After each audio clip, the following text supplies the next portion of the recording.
Given the success of the Florida Panthers these last few years, NHL teams are understandably interested in playing big, heavy, physical hockey. And there is no forward at the top of this draft that fits that bill better than Brady Martin. Now, Martin isn't huge. He measured into the combine at 6 foot, 185 pounds. Not small, but not a giant either. Martin, however, plays a mean style. He throws a lot of hits, he loves to throw hits, and he hurts people with those hits. And he plays that game while also possessing real potential as a scorer and as a center prospect. So let's go into the strengths of Brady Martin. Number one, as mentioned, he is an elite body checker. He loves to throw hits, but it's not just that he's a willing body checker. He's really, really good at it too. After all, body checking is a skill. It's part of the game in the NHL. If you can separate opponents from the puck, change possession, and send your team going back the other way, that's a talent, and Brady Martin has it. Also, there is an intangible element to it as well. Well, I guess you could call it a tangible element because his hits are heavy.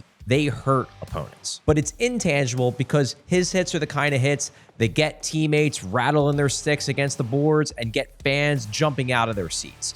Those are the kinds of plays that can change momentum in games, especially playoff games, and they're very, very fun to watch and can potentially add to a winning team. Brady Martin also has a really, really good shot. He's not just a hitter. He has serious potential as a goal scorer. It's a shot with velocity and accuracy. He can rip shots past goalies and pick corners with precision. Martin also possesses legitimate raw puck skills. Now, he's not necessarily a super flashy player, but he can pass, he can dangle, he flashes legitimate puck talent. As a passer, he loves feeding pucks into high danger areas, and that does result just over sheer volume in a lot of chances for his line mates. Finally, Brady Martin has serious career momentum heading into the draft. He had a really strong finish to his draft year. He finished with 37 points in his final 22 games with the Sioux of the OHL. And then at the Under-18 Worlds, had 11 points in 7 games for Team Canada and caught the eyes of pretty much every scout in attendance. Brady Martin undeniably is a prospect on the rise, and his draft stock shows it. Okay, what about Brady Martin's weaknesses? There are definitely some, and the big question mark for Brady Martin is his offensive upside. Now, Martin finished with 72 points in 57 games in his draft year for the Sioux. Those aren't bad numbers. It's over a point per game.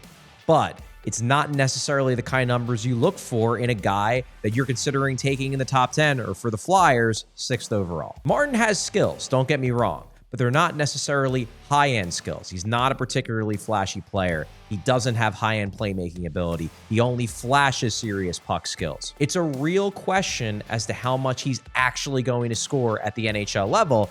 And as a guy being taken in the mid-teens, not as much of a worry. But if you're using a top 10 pick, you want a guy who's going to score. There's also legitimate questions about Brady Martin's hockey IQ. For a player who hopes to stick down the middle, he played center in juniors. A lot of scouts project him as a center at the NHL level. He doesn't seem to think the game at a super high level. He can float around the defensive zone rather than playing lockdown defense and making himself an outlet for passes for his defensemen on breakouts. And he doesn't seem to have a great innate understanding of finding soft spots in the offensive zone to make himself a target for teammates' passes. So he doesn't fully take advantage of that great shot that he clearly has. And those hockey IQ questions also raise the legitimate question of whether Martin might be better suited on the wing at the NHL level rather than down the middle. Finally, there's Martin's skating. His skating is fine. He's not a bad skater. And when he's flying around trying to lay hits, he can even look like a fast skater. But he also can have heavy feet with the puck, and he does need to learn how to play with a faster pace. So the exciting part about taking Brady Martin is the idea that a team could get their very own Sam Bennett,